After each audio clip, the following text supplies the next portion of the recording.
Welcome back. This is the third podcast of the series, and this week it's the best films of the 1940s. As usual, I'm here with Chris, Dawn, and Kev. Hello, everyone. Hello. Hello. Kev this week's been distracted by something, I think. So yeah, as always, we've picked 5 films that we think represent the best of the 1940s. We've argued, we've bickered, and we've come to some sort of decision. And we're going to try and summarise the 40s. Each week, a different person will take a turn at it, and this week it's Dawn that's up. So go for it. So the 40s were a decade dominated by war, and this in turn had a great effect on how films were made and distributed.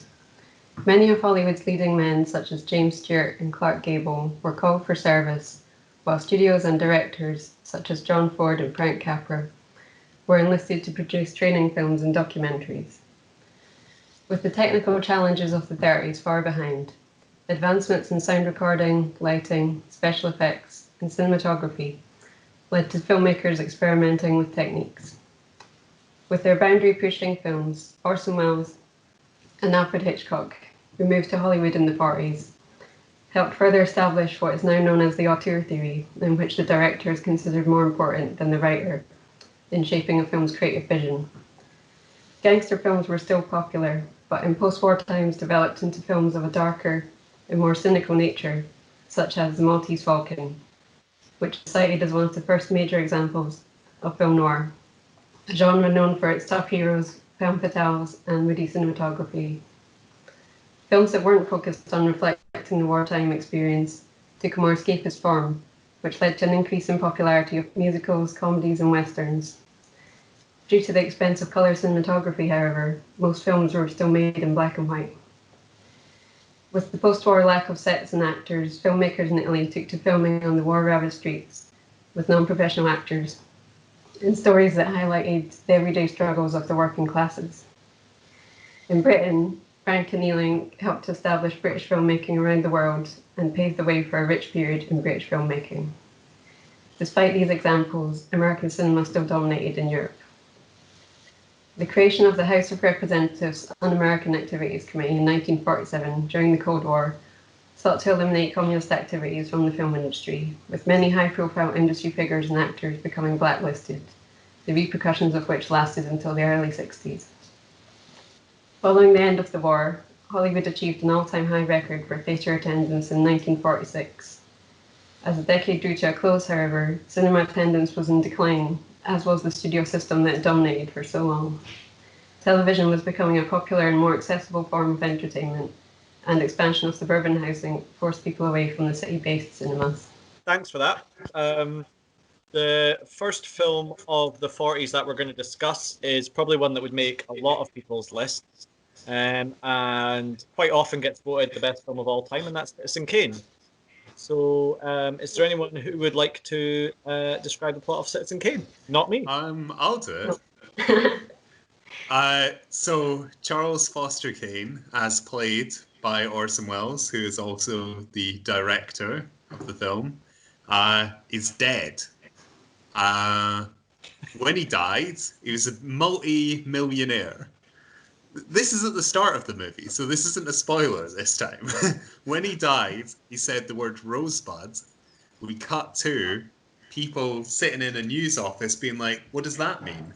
And so what they do is they go and investigate, and they ask a whole bunch of people about his life, and you hear his life story from the people who knew him. I do wonder, a lot of people who I know tend to roll their eyes when you say you like Citizen Kane. Because it's I don't know, I feel like it has this very heightened reputation that people, you almost feel like it's your duty to have it on a list for the 1940s. But it's as a film, because I think people think of it as like this sort of like a grand novel or something, like something quite intimidating to go and watch. But as a film, it's funny. It has good jokes. The script's very witty and quick and sharp. It looks amazing.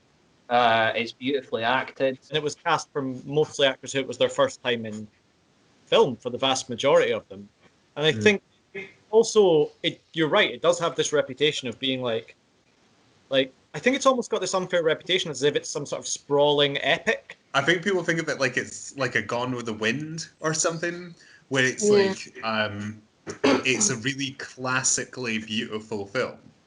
But it kind of isn't. Like, it is a very good looking film, but it's kind of lots of innovative tricks and lots of like quick cutting at points and like interesting angles. And I think people think of it as though it's like, especially people who maybe like aren't interested in films from the 40s. I think they think of it as though it's like this big tentpole thing, like if you're going back and reading like a Dickens novel or something, and they think it's going to be quite heavy, and they think it's going to be quite distinguished and quite like long, and I think people think it's going to be boring. I think it's a lot easier to admire than, like, for me anyway. I find it slightly more difficult to really love it. And I was trying to think why that was, and I think maybe because of what it's lacking in, which is maybe the feeling of warmth for me. It's kind of the point of the film, so I can't even really criticize it for that, which is why I had it on my list, because I couldn't even really criticize it when I was trying to. And like one of my favorite scenes in it is when he first meets the woman who he has an affair with, who becomes his second wife, and like that has the warmth in it that he's looking for. You know, he's just looking for a conversation with someone, getting to know someone that's not about money or his kind of position. So when that happens and then it doesn't happen again for the rest of the film, you're kind of put in the position of looking for that warmth as well, like in the way that he is, even when you don't even realize it. Yeah. So yeah, only until I thought about it afterwards, I was like, it got me. I'm kind of with you on that. Like, I think it's certainly a film that should be admired. I still really enjoy it, but I do miss that warmth that is in a lot of films in the 40s. I find it. Do you think it's interesting because for a film that's an American film of the 40s, it feels pretty European. When I was thinking about it, I thought it gets a lot of praise for innovating techniques, but I don't know that it's necessarily innovating techniques. It's using a lot of techniques that maybe weren't seen in Hollywood as much. So it probably brought them into the forefront, but they were techniques that were used in the 20s and 30s in certainly a lot of European films. Yeah, even it's kind of like almost like a prototype film noir, but it also looks a bit like a kind of almost like a horror movie at points, which I think in the opening scenes we see is a huge house. It's very much done like a kind of vampire's castle. And so it's like, I think it is just taking stuff that appears in a different genre and then moving it into it. Like the cinematographer, Greg Toland, worked on, is it Rebecca? I think he worked on, which came out like I think the year before, which is another film where it's like a rich guy with a big house that's like supposed to have gothic overtones. And so I think that there's definitely some kind of trying to make this story like a big gothic tale. Yeah. Where the aesthetic kind of matches that as well. Well, but Kev, you've been weirdly quiet so far. I've been listening. I've been enjoying. Greg Toland. I was going to mention him because obviously people see Citizen Kane as being this idea of Orson Welles coming in as this young guy with all these big new ideas, and Greg Toland was quite an old hand. They'd worked with John Ford quite a few times. Obviously, I'd watched with Hitchcock. I'd watched with a lot of big hitters. And so a lot of the deep focus photography, there are variations of that throughout Greg Toland's career. And there's a few critics, I think it's Pauline Kael, who is heavily implied, if not outright stated, that she thinks of Greg Toland as the director, which is very unfair. Yeah.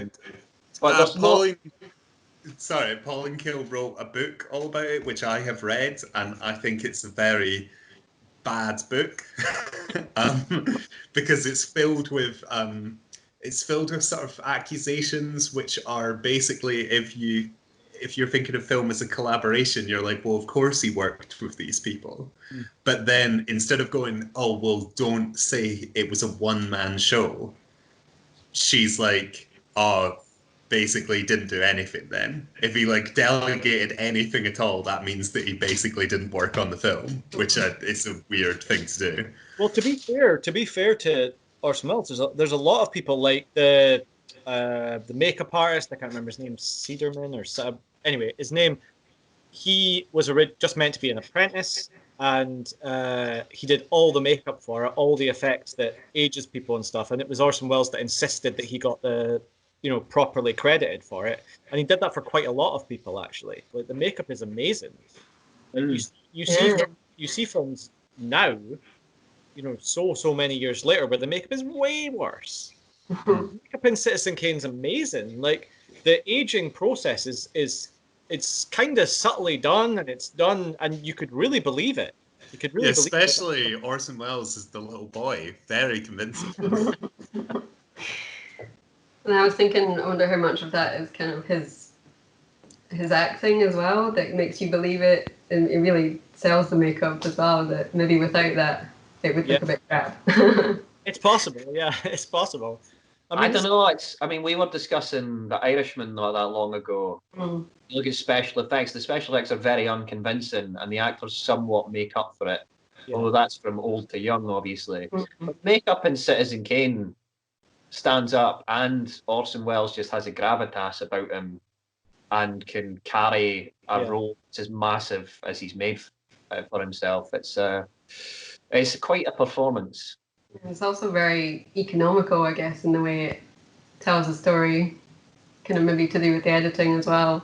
Yeah. Like there's that shot where it has the photograph of the 6 people at the newspaper he kind of wants to steal, and it just kind of glides in through the photo, and then it's him setting up the photograph once he's stolen them, all in one smooth movement. Whereas, you think maybe people would do a montage, or you'd have whole scenes of them trying to get these people. It's so economically told that it tells you the entire story in the first 3 minutes of the film with the newsreel. Yeah. So, it knows exactly what it's doing. In terms of narrative structure. Definitely. And Dawn, have you got any Dawn's fun facts for us? Oh, I haven't prepared them properly. So... I have a fun fact about Citizen Kane, which is in the scene where they're all hanging out, like they're having a party at Xanadu. In the background, you see them standing outside a tent, and there's a back projection, and you can see a pterodactyl flying because the footage used for the back projection was reused from a movie with dinosaurs in it. To be That's fun. Phenomenal. That's fun fact. While Dawn looks for a fact, what do we all think Rosebud means? What is it? Oh, it's just looking for the lovely times of youth, where everything was nice and innocent and warm. Yeah, I think it's a sense of recapturing something lost, and all of us in life, you lose something as you become an adult, going through your youth, and whether that's the joy of having a sled, or whether it's certain experiences or certain joys of life. I think it's certainly about the fact that you lose something as you grow older and become more tainted by life. See, by the end of the film, I feel like when you find out, it almost doesn't matter, because you've seen so many different aspects of his life that when you find it out, it's not like you suddenly go, oh, well, he was a dick to his wife because of this, or he did this thing because of this. He's more complicated than just one clue revealing everything. Oh, because of the jigsaw puzzle. Yeah. So complicated. Especially because they just throw it in the furnace and nobody ever finds out. And so it's almost it doesn't matter. He had so much of a life that no one thing could explain it. Yes. What about you, Kev? I partly agree with all of you. Partly, I think that it's also the responsibility that you have when you're given a hell of a lot of money and power out of nowhere.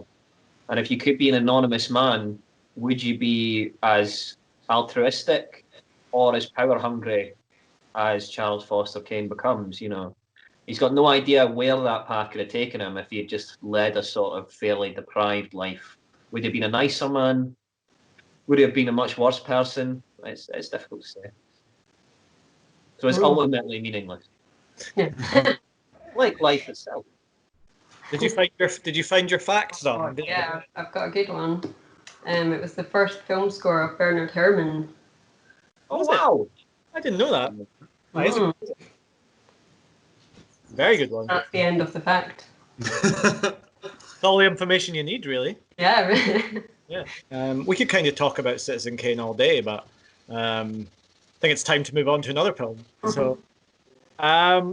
So yeah, I mean, moving on from Citizen Kane, probably the next one we can talk about is Red Shoes. So Great. Red Shoes is a visual spectacular about a very talented ballet dancer who joins the greatest ballet troupe, the greatest ballet company of the time, the Lermontov Company. She then becomes embroiled in a love triangle between Lermontov, the very talented director, and the composer of the ballet troupe, who's a sort of more young, upstart figure. And it quickly becomes a meditation on whether or not a woman can be in love and still have her arm. It's interesting because usually when we make these lists, usually there's not too much division, there's debate. This was one where I think there's two people who really love it and two people who aren't quite as keen on it. So it's quite interesting to have a discussion about that. So, Dawn, it also made your list. What were sort of the reasons why you chose to include it? I guess because you can kind of enjoy it in a purely visual way. Obviously, a lot of reasons why people love it is because it's so beautiful. But then there's so many themes and ideas going on. You can also dig deeper and enjoy it on so many other levels. Because there's not really any right or wrong answers in it, and yeah, it kind of you can tailor it to suit your beliefs and whatever you're thinking at that time. You can kind of project on it. Yeah. Yeah, I think that's fair, yeah. Thematically, it's a very malleable film, and it's really interesting to look at the central concern of it today when it's about this struggle, because Anton Walbrook's character, Lermontov, the director, represents art, and her composer husband represents a sort of housewife, housebound, feminine kind of ideal that would have existed in the 40s. And it's interesting to see that struggle is still very relevant now, possibly just as relevant as it was back then. And this kind of can a woman have it all kind of idea that's it still feels quite fresh. And because it doesn't place any kind of real judgment or kind of side with the male characters at any point, it doesn't feel like it has any kind of sexist agenda at any point. It feels like it's just allowing you to question and interrogate these themes that it brings up. So, yeah. I think you could even, obviously the sort of sexism element is there, but I think you could even just view it as a film about whether you get obsessed by your art or you actually like have a good life. Yeah. Whether like no matter who you are, and Lermontov obviously doesn't have a good life because he's an obsessive. And I think that that's something which, when we watch it as creators, is quite interesting, because there's definitely been moments in my life where I've kind of become really obsessed with a project and kind of not paid attention to what's going on around me. I think that that lesson as well is there. Yeah, and it's also it's also a film about different forms of abuse, really. Like you think about it, like there's also throughout the film there's abuse of one's body through art and through sort of the steady decline in that sense. There's abuse by becoming obsessive about a person, about art, and there's also, I would say that both of the males in it are abusive in their different ways, aren't they? Really, so it's you know, there's definitely different lines and structures throughout the film. Chris, it wasn't on your list. Why did it not make your list? I think because I am a big fan of parts of the Red Juice. Like, specifically, I think I'm a huge fan of the second half of the Red Juice. I'm a big fan of it visually, and I'm a big fan of it in terms of like, there's like a long sequence where the entire narrative is told visually rather than any kind of dialogue, which I find very interesting. And also, as the film progresses, people's motivations and the themes become more intense and more kind of like, I don't want to say theatrical because that sounds almost like an insult, but I mean like More they sort of melodramatic. they raise up out of the real and become like this like overarching like theme. And so I do really like the second hour, but I have no interest at all in ballet, and I find a number of the characters to be overly posh, and so I find the first hour before like the kind of really intense beauty of the film starts, and before the kind of themes become like overriding like the reality of the situation, like not as enjoyable. But I think that it doesn't like actually watching it again. I think that as the film progresses, it becomes more and more engaging. And so actually, maybe I would have stuck it like not high on my list, but like on my list if I'd watched it again more recently. Yeah, so I'm kind of with you on that. Me and Kev discussed this recently. When I watched Red Shoes when I was 15 or 16, I did not like it one bit. I felt like very much what you said about it being a film about the upper classes for the upper classes. And whilst I still have those issues with it in certain aspects, it was when I rewatched it nowhere near as prevalent as I remembered it being. I think it probably does merit an inclusion when I rewatched it. And I think there's certainly, I would agree with you, Chris, about the second half being stronger. But I also think I do think that's a conscious choice, because I think it's a steady decline of somebody's, like, it wouldn't work if it just started that way. Like it has. I think it's more just I don't have a huge interest in the setup. I have interest in the themes and I have interest in the visuals. And so when they become the most important thing, then I get very interested. Whereas like the setup of the film is not something.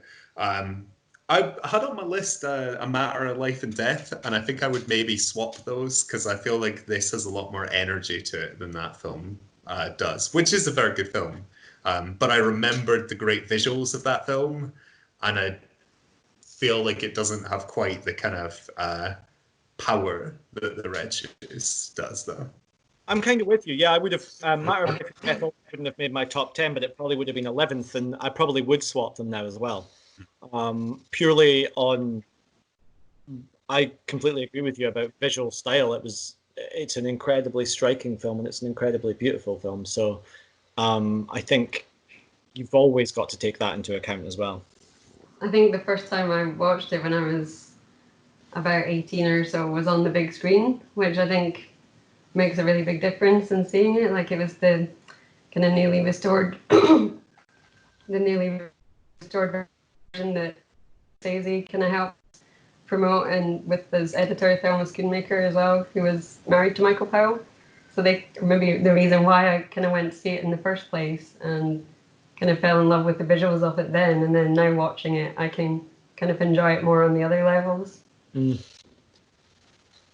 I think in terms of the visuals, another big shout out to the cinematographer, who was Jack Cardiff, who was seen as a bit of a legend amongst Technicolor aficionados at the very least. And then he becomes a director later on in his life and makes some not particularly great films. But his work with Powell and Pressburger, Matter of Life and Death, Black Narcissus, and The Red Shoes, and they're all fantastic films for a very good reason, which is he was a fantastic colour cinematographer. Yeah. My Geisha, starring Shirley MacLaine, not a very good film. Directed by Jack Curtin. He's not a great filmmaker, but he was a great cinematographer. Yeah. You find that quite often, don't you? Really great cinematographers try and progress into directing. It's not necessarily the correct step to take. Well, he went back to doing it again in later years, and I think I can't remember. The only one I can remember off the top of my head is I think he did Rambo, or Rambo 2. Yeah. And he did Conan the Destroyer, which looks beautiful, actually. Beautiful film. But I mean, you can compare The Red Shoes and Conan the Destroyer of an evening. You'll see really beautiful colours, and you'll see a lot of matte paintings.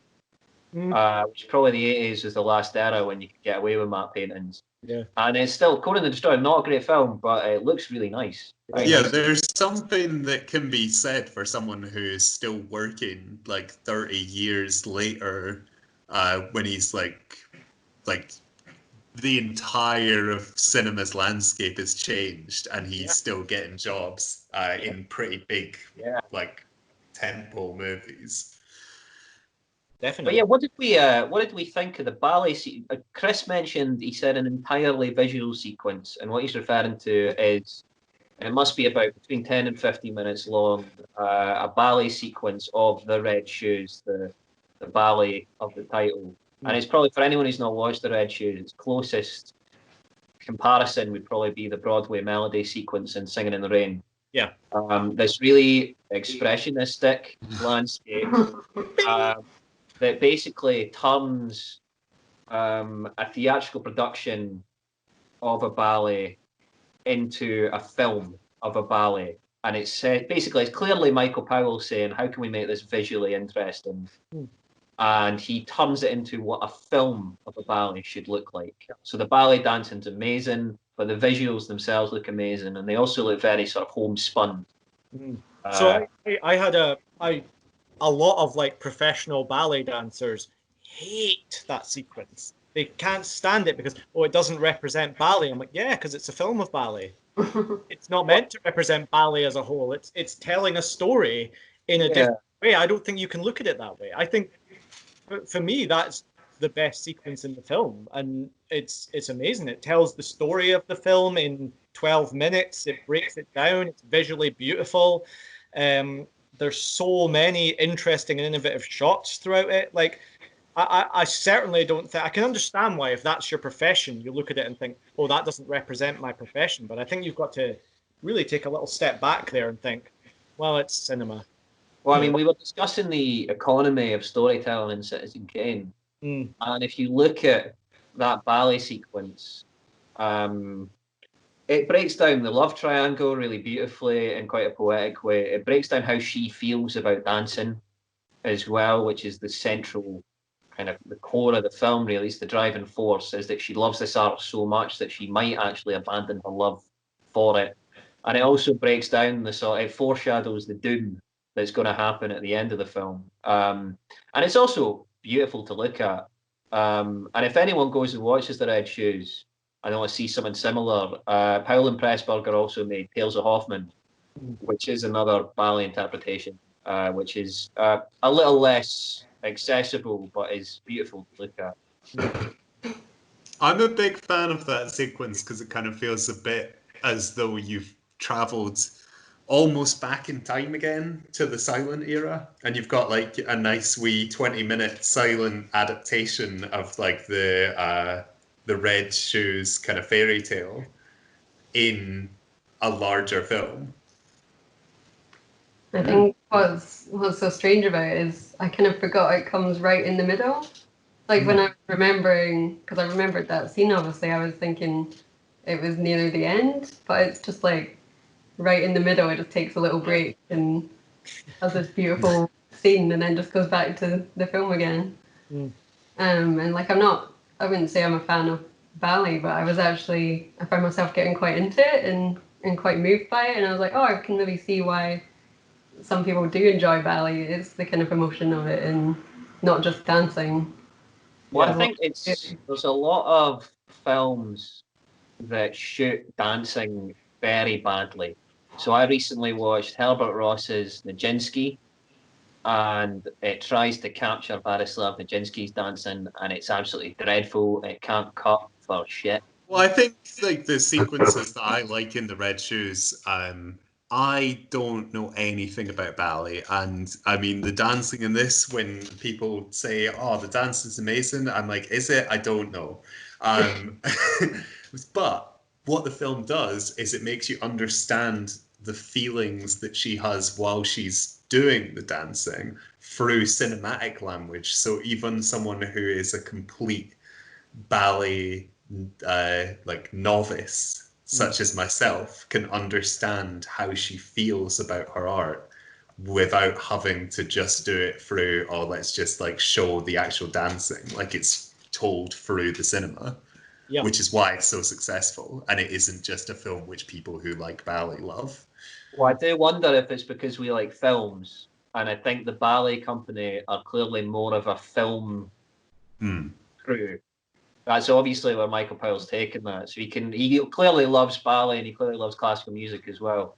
But that's a film crew, is who that is. You know, it's all these people who there's a director who's very central to the process and he's the driving force. He has his principal actor, Moira Shearer, who he clearly fancies a lot as well. Because Michael Powell famously was obsessed with Moira Shearer.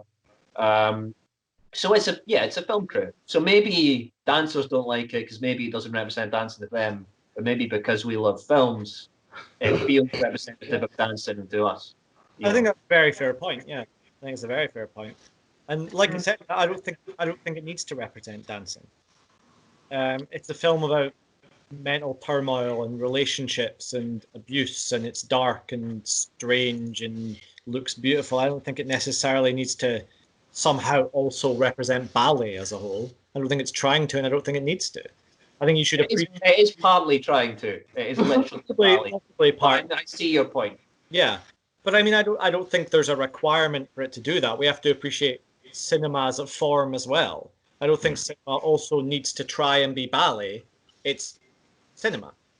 So let's watch it and appreciate it as a cinematic form and not necessarily critique the ballet in it. I think that's certainly how I looked at it. I mean, I'm not going to critique the ballet anyway, but yeah.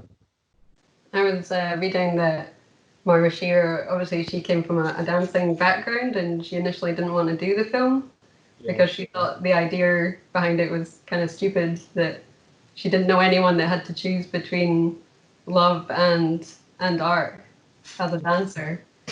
But then eventually she got persuaded to do it. Yeah.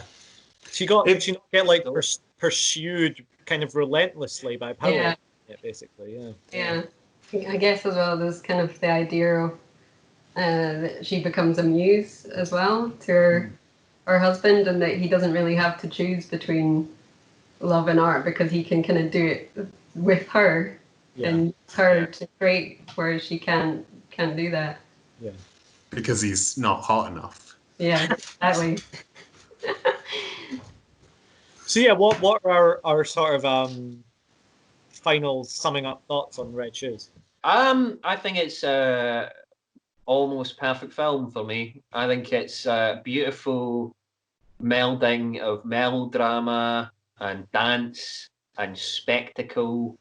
Well, I think that I like seeing the minutiae of things get in films. I really like seeing things getting made, and I like seeing processes and rehearsals and things like that. So I like the first hour where they're just being really intense about what they're making and trying to make something nice. So yeah, I think it's a brilliant film. Love it. I think I have the same feelings that some people have about Citizen Kane with it, where I can recognize that it is incredibly well made and certain elements of it I really love, but I personally find it difficult to connect with it due to the fact that I find it quite like posh, For me, I just like, I don't know. That's my really like the only like, it's just not something that like connects to me on a personal level because of that. But I do think that it's a very, very well made film, and What's posh about visually it? What do you mean posh? She's an aristocrat who's like, oh, just go do this, like, and every single person is incredibly like sort of 1940s British movie posh. I don't think she's that posh. That's a what? She's an aristocrat. Like her aunt kind of Oh, you can't pushed be her posh in German. forward to dance, not her. She's just kind of caught up in it. Oh, I think it's incredibly well acted by the main cast. The supporting cast is too big and theatrical for me personally. I can see why people would really like that, but it's not necessarily. It strikes me just as surprising, just because I know you're a big fan of Screwball, Mm. and that's got very manic, sort of occasionally one-dimensional characters who are sort of very loud and theatrical. So yeah, I just don't quite understand it. But obviously, you know. I think there's a difference between, there's like, I think in the Screwball ones, it's almost like American theatricality, and in this it's British theatricality, which I think are two separate things. Yeah, I find now what I should say is when I rewatched it, I liked it a lot more than I had thought I did in my head. there's so much going on in it that there's kind of something for everyone that you can take away from it. And kind of maybe more as a comment on women in art than being like a strictly feminist film, which is I watched Dance Go Dance by Dorothy Orsner, and that's a very kind of feminist look at women trying to become dancers, which I maybe preferred slightly more, but I still think The Red Shoes is a really interesting look on some of the same themes. Nice. I'd really like to check out Dance Girl Dance. Oh, it's great. Really great. It wasn't something I knew. It wasn't something I was particularly familiar with before it was on. No, me neither, but it's really, really worth a watch. There you go. Dawn's recommendation. Yeah. Have you got any fun facts about Red Shoes? Oh, maybe. Yes. But first, there was a good documentary on Jack Cardiff on Amazon Prime recently. I don't know if it's still on, but if you want to know more about cinematography, watch that. I guess my fun fact is maybe about Moira Shearer. She was born in Dunfermline. Whoa. Oh. Oh. There you go. I've got a pal in Dunfermline. He might live in Moira Shearer's house. Yeah. Possible. Say. Yeah. So the third film that we selected for the top 5 was Shop Around the Corner. So who wants to describe the plot of The Shop Around the Corner? I always find a way out of it. I think, Chris, you love it the most, maybe. So Shop Around the Corner is the plot of You've Got Mail. If you've seen that. Jimmy Stewart works in a shop which is in Budapest, which I assume is to do with the fact that it was made by Ernst Lubitsch, and it's based on a play. It doesn't really factor into really anything that happens in the film. So he works in this shop. There's lots of colourful characters that he works with. Suddenly, there's a new employee who he doesn't get on with very well, who is a young lady. At the same time, he is corresponding with a young lady who he gets on very well with, but only through mail, so they've never seen each other. I wonder how these things could connect. Oh. I feel like because Chris got in trouble last week for spoiling, he's gone too far the other way. Yeah. So yeah, I mean, Shop Around the Corner was another one that made possibly all of our lists again, did it? Yeah, I think it did. Made mine, Yeah, it made mine as well, yeah. So what made each of us include it on our lists? Just a really lovely, charming, witty little film. It's just lovely, isn't it? Yeah. Yeah, I think maybe what makes it stand out, especially today with all the kind of Tinder and everything, that it's just about two people falling in love with each other's minds. Jesus, how old did you sound there, Don? Tinder. All this Tinder and everything. Well, I've never Tindered, so. Yeah. Oh, you've got a Tinder. You've got a Tinder. Got a Tinder. At least once in your life, you've got a Tinder. I'm gonna make a Tinder with a picture of Jimmy Stewart. See Oh, how many bites I if get. it's knobbly knees. Which way is you'd be getting so many good swipes. I've also never. But no, yeah, I agree with you. It's a big, like what I was saying earlier, it's a big warm hug of a film, isn't it? Really, like it reminds me very much of a sort of Christmas tradition where I'd sit down, I'd watch it with my mum by the fireplace, cup of tea, and you feel dead warm afterwards. And it's funny, it's kind of charming, it holds up well. There's strong characters throughout. I don't think there's one character in it that isn't a strong character and doesn't have their own narrative and their own storyline. There's a lot of like really great performances in it. It's just lovely and charming, isn't it? Really. It's also a Christmas tradition for me. I might be for everyone here. I don't know.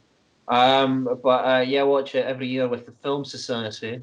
That's my university, and it's just it is very. We were discussing screwball comedies and how punchy they can be, and it has that to it, but it also manages to earn being very sickly and sweet and sentimental at the end. And you don't feel like it's contrived or like it's trying to tug on your heartstrings at the end, which it definitely is. But it feels like it gets there and it feels like it earns it. And I feel like a lot of films like that, especially Christmas films, do tend to kind of take a leap towards sentimentality that doesn't always feel earned. And this just makes you feel lovely because it feels like a natural progression from a sort of the loneliness of Jimmy Stewart's character. And then there's some very bleak moments in the film, there's some very dark moments in the film that are only leavened by a real gallows humour. And then by the end, it's just really quite lovely jokes that you feel around and you feel very happy once it's finished. Yeah, so it's a hug of a film. It is, yeah. I think that, like as was said, I think a lot of the stuff that happens in it to people, like it gets at points to be quite depressing, but it's all very real issues. And I think sometimes when you're watching something like It's a Wonderful Life, like it's like because it's quite melodramatic, the issues that people face are quite over the top, and then you have like the angel coming down from heaven, and then in this film I feel like everything that happens to everyone, like the loneliness or the like infidelity or the feeling like you're not fitting in your workplace, like all of those things feel very real to me, and so as much as it's a very kind of silly movie in terms of like the dialogue, a lot of the issues feel quite real. So when at the end everything turns out okay, you go, oh right, okay, life can turn out okay even if these things have happened to you. Which especially I saw it at the cinema near Christmas, and that's the kind of, don't know whether you could watch it in the middle of the summer, but it's just like the perfect like lift up at that time of year. Best Christmas movie possibly. You can watch it in the middle of the summer. I've done it many times. Still hold of it really, really well as just a snappy, kind of sparky love story. And I think the back and forth between the two main characters is incredibly strong. They're both very strong-willed. They both are very opinionated. I have a little bit of a soft spot for these films where people think they hate each other, but actually they quite just want to have sex with each other. What kind of, and they quite, and they fall in love, and it's what you were saying, they fall in love with each other's minds rather than the looks or any of this stuff. And I feel like quite often nowadays, modern day version of that is quite shallow, and I think there's a lot more heart to this. I think there's a lot more that you can take away from it. And even in the end, some of the characters are still lonely. Some of the characters are still looking for comfort and looking for support. And it's not saying that everything turns out perfect, but it's saying that, you know, there's a real love story at the heart of it, and it's saying that, you know, the characters are all there to support each other. And I think that's quite an important message, but it's also, like everyone was saying, it's also funny and warm, and yeah, there's a lot to it. Yeah. Yeah, because the guy that owns the shop, when they're just leaving, he takes the young guy home for some food. Yeah, exactly. He didn't need. Yeah, because even reaching out. exactly, even in the end, he's been through a lot, but he's still lonely. What do you think about? Do you think that you can see the influence of Shop Round the Corner on modern, sort of rom-coms, or do you think that that type of film has faded from the sort of forefront in recent years? Good question. Thanks. I think it is quite influential, but I think it might have been a wee while, except for maybe with Asians. There hasn't been like a big tentpole like rom-com.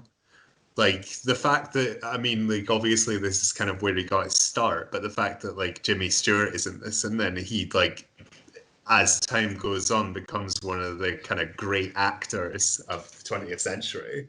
You know, that he's in it. It's kind of like later on when you get people like Tom Hanks or Meg Ryan or something, they're like big stars in it. Whereas now I think rom-coms, a lot of them are just kind of dumped to Netflix or something rather than treating them as a important film in themselves. Yeah. And I guess like Nora Ephron kind of did a lot of bringing those kind of things back, like Sleepless in Seattle as well, and all those kind of things, like the kind of retro rom-com, which we don't really have as much now. I can't really think of any examples off the top of my head anyway, doing the same thing that she was trying to do. It's the strength of the characters, isn't it? It's the snappy dialogue and the strength of the characters that make you actually care about them in the end, rather than just two people who get together who you don't really care that they've got together in the end. Whereas in Shop Around the Corner, you really care. Same as like with Nora Ephron, When Harry Met Sally, or films like that, you really care. I think also like the fact that they fill out the rest of the cast with people who actually have plot lines is quite good. The fact that everyone actually, like, it matters. Like all the side characters, like they have a beginning, middle, and end, and they have like a journey through the film rather than just being there to support the main story. Yeah, that certainly made a difference to me. Watching it and kind of seeing that almost every character in it has an arc, which I think. I find the most affecting scene to be one about Mr. Madacek. It's just the shop owner. No, exactly what you mean. Yeah, and I think that is a very affecting scene. So what about why do we all love that film? Just to summarize, for me, it's partly nostalgia. It's partly that whenever you watch it, it's a big old hug of a film. It's strong characterizations. It's still funny. It's still warm. You know, you don't have to talk about innovative filmmaking techniques or anything with this. It's just a beautiful, lovely film that makes you feel good. Yeah, I think they have really good chemistry together, which is part of the reason why I think it's still so great to watch now. And it's also not very predictable, I don't think. Yeah, it doesn't always go the way you think it is. And yeah, it's funny and warm and lovely, but also sad sometimes. It's got everything. Yeah, I think it really, because it comes at the end of that screwball cycle. It's 1940 this comes out, and that's just the screwball dying, really.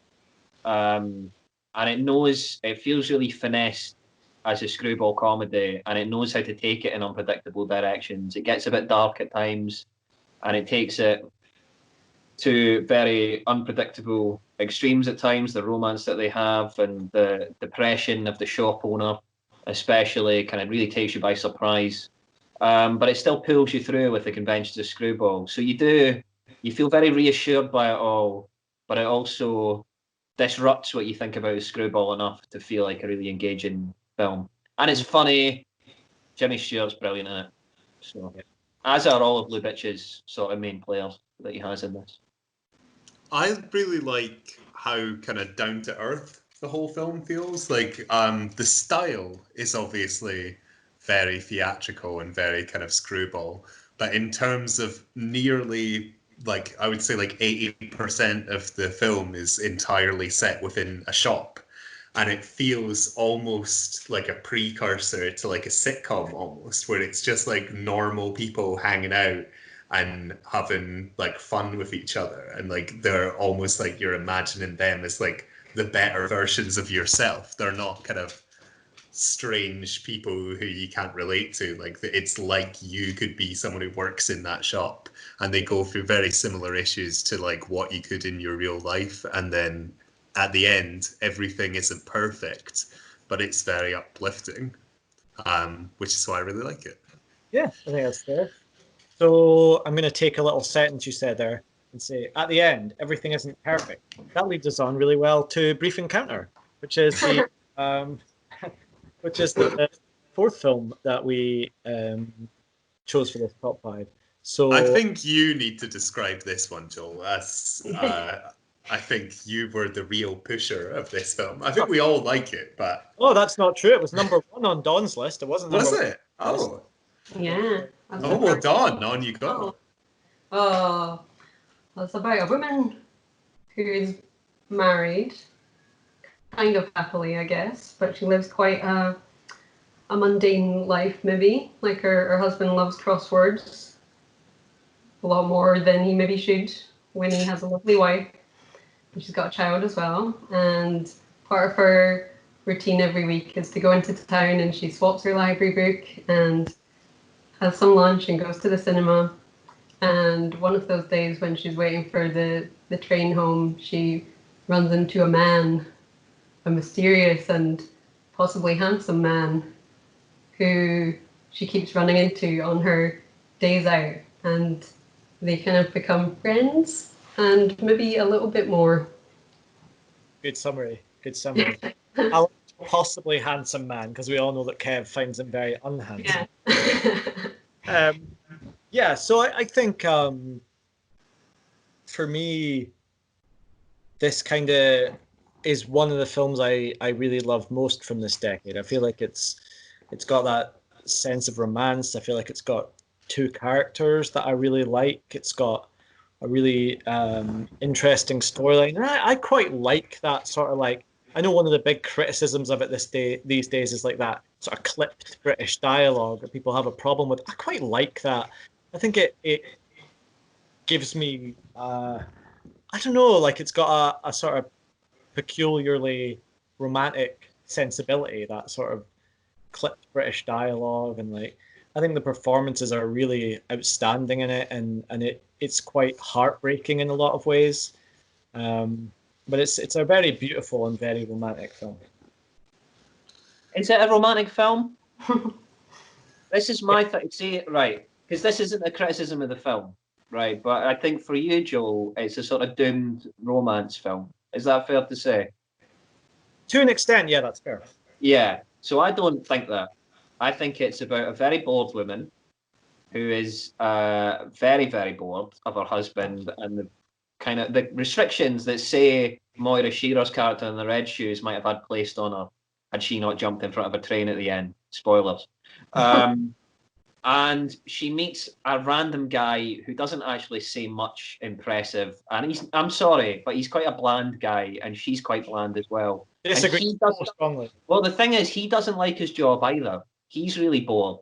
He clearly doesn't like being a GP, and he's got another job that he's going to have somewhere else. And I think it's about two really bored people who imagine themselves into a romantic scenario. They go and see a romantic film and kind of see how they can play this out.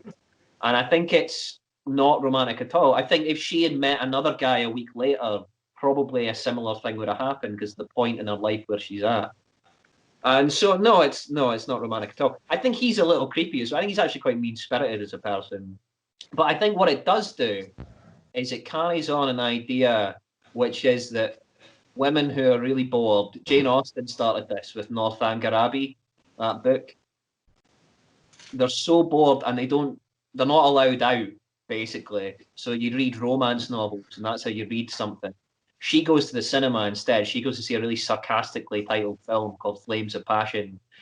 and she imagines herself into this romance. So it's not about romance, it's about an imaginative idea of what a romance is. Which for me makes it much more interesting, because frankly, they're dull. They're dull people. They don't do anything. What do? It's romantic. They go to the park, they go on a boat, they have a coffee. That's about it.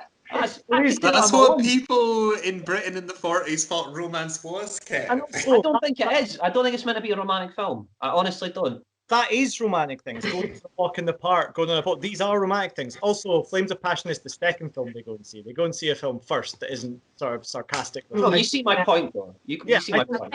I agree with what you're saying, and I think that's kind of why I like it, maybe, because I think it's kind of more, it reminds her of the happiness and adventure of falling in love. I agree with that. She had lost from her marriage, that's become so safe and mundane, and the idea of that spark with someone, it doesn't matter who it is, if he's a bit yeah.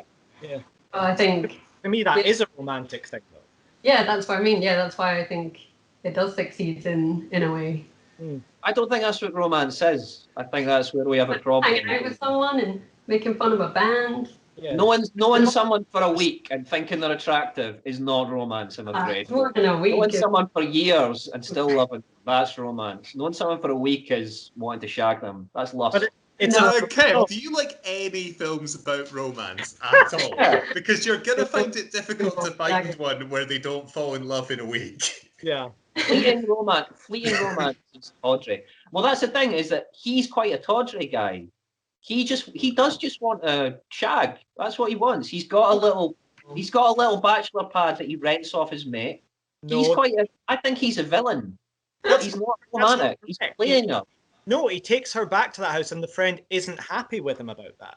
So he doesn't have this bachelor pad that he rents from his mate. I think you're thinking of the 1974 version, actually. Yeah, I was going to say, this sounds very similar to my favourite version of Brief Encounter, which is the remake starring Richard Burton and Sophia Loren, in which everything that Kev says is not, it's not even like, if you read the film that way, the 40s one, that's the subtext.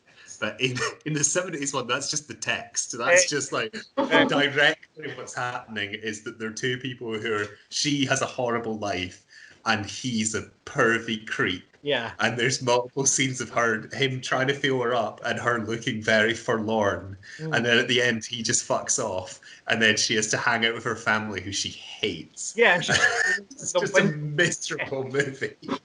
Well, but which I really like. To me, like, I mean, you can compare the 40s one and the 70s one. In the 40s one, they go back to that pad, something almost happens, it doesn't quite. The friend comes back, he looks down on him and says he's disappointed in him for making those choices. And it's sort of a disagreement. In the 70s one, he takes her back there and he slimily sort of feels her up for a bit. And it's very disgusting and quite horrible. But I mean, what I would agree with is I think there's an intensity between them. There's a great sequence in the underpass. That's a great sequence.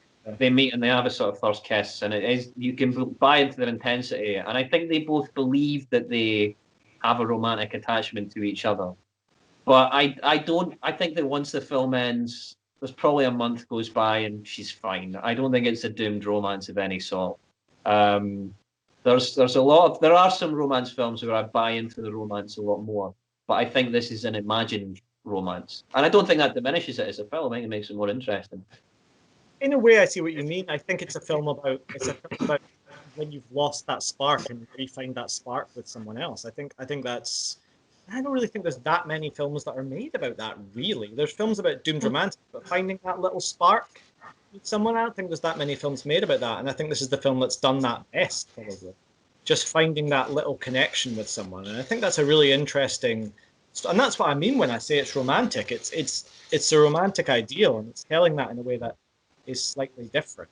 And I really love the dialogue. I think it's quite poetic all the way through. I think there's some really beautiful scenes.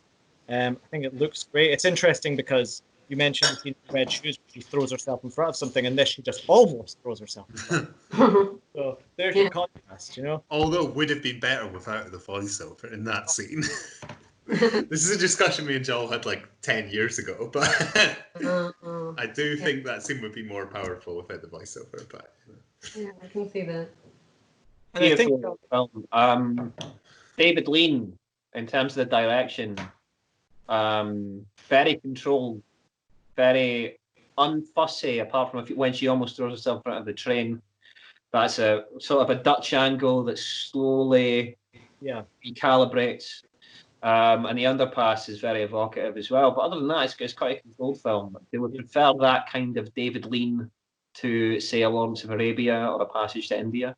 I definitely do, yeah. Yeah? I would say I like David Lean, but there's certainly films that I feel have a hell of a lot of fat that could be cut. I feel like they're far too long and sometimes overly fussy.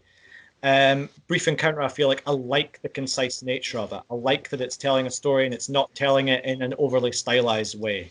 I like that. I like the way it's lit and the way it projects the characters. I think that's for me, the David Lean that I would prefer to watch than the sort of probably slightly over the top, slightly over fussy director in other films. See, I would highlight a film I quite like, which will not make it on because I doubt that any of you would like it enough to get on our shortlist, which is Ryan's Daughter, which is a film.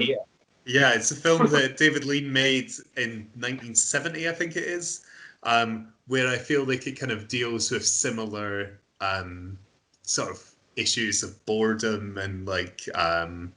I quite like how that is like the sort of forces of nature there are brought in. But I do think there's two David Leans, and one of them is the let's do almost like a big theatrical, like almost like an opera in a sense, like in some ways. Like still more restrained than say something like Powell and Pressburger, but like it's a lot more sort of like big and epic. And then there's like the David Lean who made this and then made, I was going to say, Celia Johnson, I think is very good in a film called This Happy Breed, which came out a few years before this. And like they're almost like just films about normal people living lives, which they're not that happy with, which I quite like as well. I think the only thing that I know it's really bothering me when I was watching the film was that maybe Trevor Howard's character seems to instigate the physical side of the relationship a bit more. Definitely. But then when I thought about it, I mean, from her narration, you can tell she clearly loves him and wants to be with him. So I was like, oh, it's not that. She doesn't want that side of it, but there's a lot more guilt and fear that's stopping her. Yeah. Maybe because she is a woman and that, you know, she has so much more to lose, like her home and her family and her friends. She doesn't love her husband. Exactly, yeah. But yeah, you think of Ingrid Bergman had an affair with Rossellini. She was pretty much demonized by like Hollywood, and you know, she had to move to Europe and work. You know, whereas I don't think, you know, Rossellini probably had as much kind of scrutiny. I think that there's even a scene in Brief Encounter which is kind of alluding to that, which is the scene just after she's gone away from him, and then she's sitting in the park trying to smoke, and then like the policeman kind of comes over and asks if she's all right because it's obviously a bit weird that she's sitting outside smoking because that was like women doing that in public was frowned upon. So I think even like that is kind of part of what the film's going for. Yeah. Very much so, yeah. An interesting fact about her, she had no front teeth. What? So her whole front teeth was false teeth. So that whole film, and also for Brief Encounter, she was. I'm sorry if I'm stealing your fun facts here. Hopefully not. She was paid £12,000, and Trevor Howard was paid 500. So for once in the 40s, there was a divide where the women got paid more. But he was that was really the film that made him, where she was quite an established actor beforehand. I mean, it's quite interesting. And I also like that it's not necessarily that either of them are the sort of archetypal, glamorous, like, looking person. I've always quite liked that. I quite like that they look like a relatively ordinary person. That's always kind of appealed to me about Brief Encounter. Yeah. Like, I think in that way it kind of has more in common with like neorealism films and like a melodrama. That you can have a lot of the small details about their lives as well, and you get to see the people that work in the bar, like their little stories as well. Yeah, yeah. Because I think in Still Life, the play that was based on, like there's about two romances. It's about the romance in the train station that's told in the film a little bit, and it's about their romance. So it's like two things going on, and that's kind of done in the film as well. And I quite like that. I like that you get the little different characters and the different stories. So yeah, great film. Do we want to summarize why we love Brief Encounter? And Kev can summarize. I don't know. I feel like we kind of did. Yeah, I think we did. Yeah. The final film is Bicycle Thieves. Well done. Thanks, man. Thanks. So yeah, does anyone want to summarize the plot of Bicycle Thieves? Oh, I will, because it's really easy. Yeah, it's Uh, yeah. It is a wonderfully made Italian neorealist film in which a very down on his luck man pawns his bicycle to make money. He then gets a job in which he is required to have a bicycle. He takes that bicycle out of the pawn shop. It gets nicked. He spends the rest of the time with his son looking for the bike. Yep. Which sounds like it might be quite boring, but it's in turn like heartbreaking and like kind of beautifully acted, and there's certainly not a boring moment in the film. It's a wonderful film. It really starts. I would say because Rome Open City is the film that is seen as the impetus for the neorealist movement. It's seen as what kind of starts the neorealist movement. I'd say Bicycle Thieves is the defining film of the neorealist movement. It is a beautiful characterization that isn't overly sentimental, I wouldn't say, which some of the neorealist films are. Really, I don't know if anyone else would agree. Is it too sentimental? Is it? No, I think Well, like any sentimentality in it is earned. It doesn't feel like it's just trying to make you sad for the sake of it. Yeah, I recently watched Umberto D, and I feel like some of the parts in that movie, it's an old man and his dog, and I feel like some of the parts with the dog are a little bit on. Like, it's a good film, but they're on the knife edge of becoming too sweet. Well, you think sometimes I feel like with it's a bit too on the nose. Yeah. And I think Bicycle Thieves really, you're right, it really does earn that. It kind of earns your compassion. And it's in a lot of ways like it's quite a, I don't know what the right way of saying this, quite a dignified story really, and it's like it's treating these characters who are poor and struggling and trying to get a job and trying to find something in a time where there's no money for anyone. It's treating them with compassion, and it's being quite honest about the plights that were. And I know that in Italy they hated it at the time when it was released. When it was first released, they really didn't like it because it was probably being more honest than they would have liked them to have been at that time, right? But and it's also, I think it's a really well performed film from non-professional actors, right? Like the main actor was worked in a factory or something, I think, and the kid just found on the street went in the middle of filming. They hadn't cast a son yet, and he was just watching the filming, and they just cast him.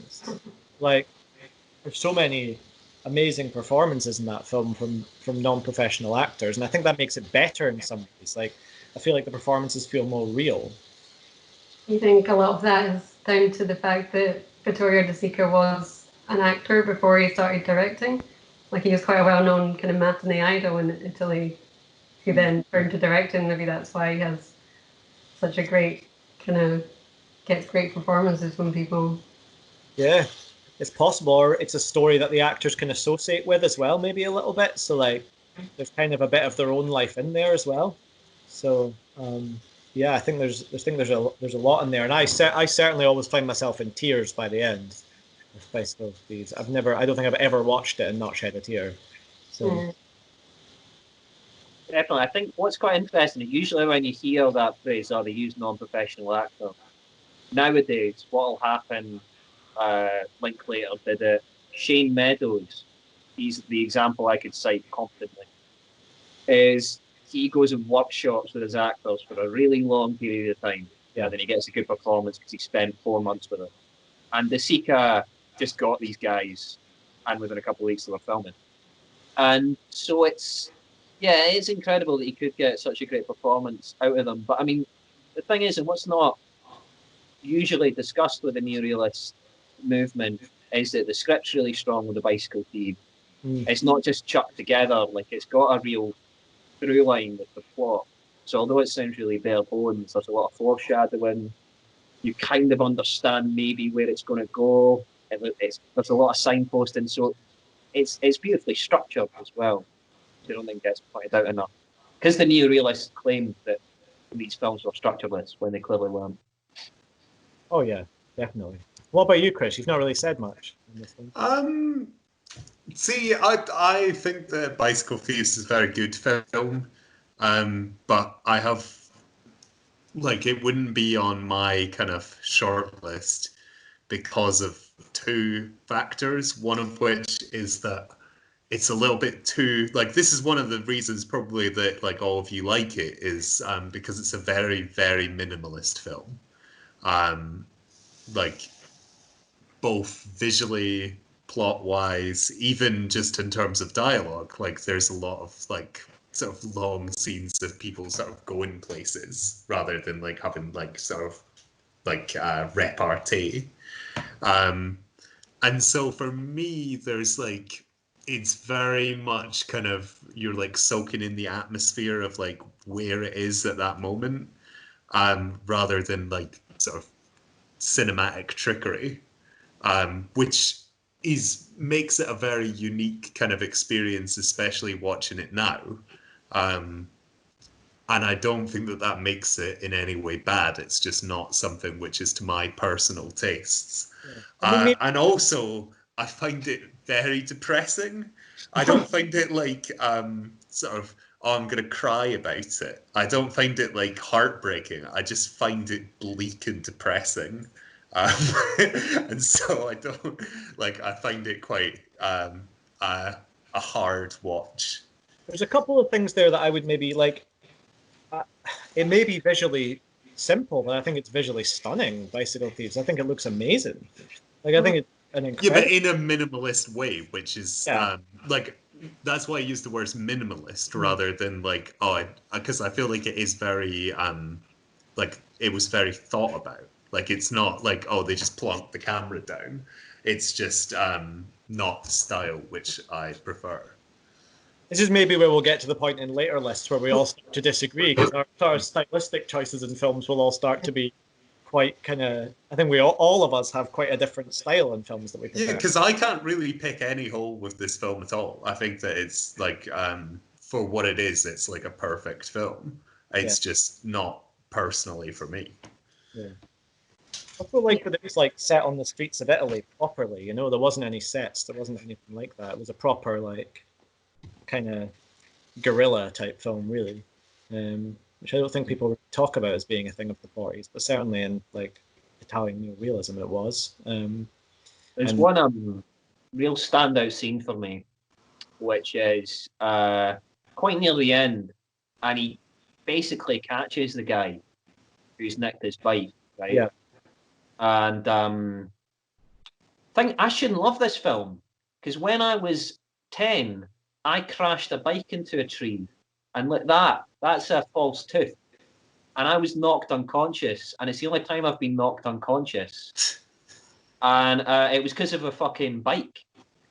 So I shouldn't like this film at all. I shouldn't have any sympathy towards this guy looking for his bike. He should ditch that bike entirely, get a car or something, skateboard or something, enjoy himself. Yeah. Anyway, he finds the guy, and the entire neighborhood turns against him, the victim who's had his bike stolen. The police can't do anything because the neighborhood won't allow him to. And he basically is almost attacked by this massive gang of people who hound him out of that area of Rome. And it's a really early example of a film that almost causes a panic attack in me, because it feels really genuinely like he's been set upon. He's still with his son at this point. Is he still with his son? His son goes to get the police, but he's still with his son. That is so claustrophobic. Yeah. And I'm exactly. It feels incredibly claustrophobic. It feels like people are actually going to maybe crush him to death at points, or just beat him up, which will be horrible enough. But it feels that term realist is sort of overused, really, and it kind of it doesn't mean much really. It's a aesthetic choice, so it's not realist. But this feels like something very gritty and real that is about to happen. It feels very immediate still, which I think is why a lot of the bicycle thieves still works, is it feels like there's a certain immediacy to it. And when it gets to the point, which might as well ruin the end, gets to the point where he goes to steal someone else's bike. He becomes the bicycle thief. He becomes the bicycle thief. And you feel horrendous for him. You feel really pent up, and your stomach sort of tightens a little bit because he's become this character you don't want him to be. But it feels like an inevitability. It does, yeah. And it feels very immediate because of this minimalist style, So, yeah. And the first time you see him kind of show any emotion in the film as well, which kind of makes you feel more emotional because he's been so kind of trying to hold it back the whole way through for his son, I guess, mainly. And he just lets it all out, and then you let it all out, and then you all feel better. And the very end is, seen as we've mentioned Chaplin every time in these podcasts so far, the very end is an homage to Chaplin. Yeah. So, there you go. There's somehow Chaplin makes his way into every single podcast we do, somehow. Yeah. Have you got any fun facts about this one, then? Oh, I don't think I do, actually. I've got a fun fact. Go for it. The child actor, who unfortunately I don't remember the name of, Vittorio De Sica, was worried that he wouldn't be able to cry. So he put some cigarettes in the kid's pocket. Then when a shot was ready, when the kid was supposed to cry, he took the fags out of the kid's pocket, said, "You've stolen my cigarettes," slapped him so that the kid started crying, and then filmed it. Jeez. And that's why it looks so convincing. Wow. He abused the child before a shot. So it's maybe not a fun fact, but it is a fact. Enzo Stiola, that's the kid's name. Mm. Enzo style. Enzo. Yeah. A great name. I think, anyway. Meeting Enzo. And People think of neorealism as a whole. What are our sort of Italian? What are our thoughts of that as a whole? I guess I've probably seen the main ones, but maybe not all of them. But in general, I really like all the things I've seen, and I love like the kind of small details that are in those kind of films and the little snapshots of life in these kind of places that you don't get here. Maybe it's transporting you to another world and time. Yeah, I like that. Chris, what about you? Because I'd say it's not necessarily your. Yeah, it's a genre that I can like a movement that I can respect more than I can enjoy. Again, because of the minimalism and the bleakness of a lot of them, especially. I think is it Germany Year Zero, where a child kills himself at the end. And it's not personally for me to watch a film which feels very, very real and then ends on such a bleak note. I think that that's a very legitimate form of art, but it's just not something that I'm personally interested in. And what about you, Kev? Well, I'm the miserable bastard of the group, so I like neorealism. I think neorealism leaves a fantastic legacy. I think if we look at Britain, especially, we've embraced it with Ken Loach. He's our neorealist. Shane Meadows, to an extent. Yeah, I think that's fair. To an extent. Yeah. Maybe Shane Meadows is more of a Scorsese fan than a De Sica fan, but that's to be debated at another time. But I think that every country owes a debt to neorealism. I think that someone like Cassavetes, who we may discuss at some other podcast, probably watched a lot of neorealist films and took a lot on board with that. So I think that even if you don't like the movement, and I don't like every film in the movement, I think Bicycle Thieves is bordering on a perfect film, but I also think Umberto D is overly sentimental. I think Rome Open City is overly flawed. Germany Year Zero, I think, is very good, but yeah, it's not a perfect movement, but it spawns a lot of brilliance, and it also spawns Federico Fellini. It's his first. He gets his first writing jobs on that, so it spawns Baroque Italian cinema as well. So it's got a legacy beyond just neorealism. So as a movement, it's wonderful. Yeah, and Bicycle Thieves is a fantastic film. I agree. Yeah, and I like your point about Cassavetes. I don't think Cassavetes would exist as a filmmaker if it wasn't for Italian neorealism, especially. I really think you can see the influence throughout his films, really. Yeah. So what about for everyone then? If we're summing up our favorite film of the 40s, what would you go with? Don't know why I said summing up. Favorite film of the 40s, what would you go with? Don. I guess for me, before I watched everything, I thought it was going to be Bicycle Thieves. And then after I rewatched everything, I think it might be Brief Encounter. But they're both very close for me. They're both kind of similar in ways and also very different. But yeah, maybe just Brief Encounter. Chris? I find this a difficult question to answer because I think that no, I think that my favourite film is probably Shop Around the Corner, but it is in a very close second place would be Citizen Kane, which is a far better film than Shop Around the Corner. And I feel like in some of them, especially sort of in the 30s, we were kind of choosing the comfy film. And so I think maybe because I'm like literally it's a hair's breadth of how much I enjoy them, I would maybe go for Citizen Kane because I enjoy it like a hair's breadth less than Shop Around the Corner, but it's also far better.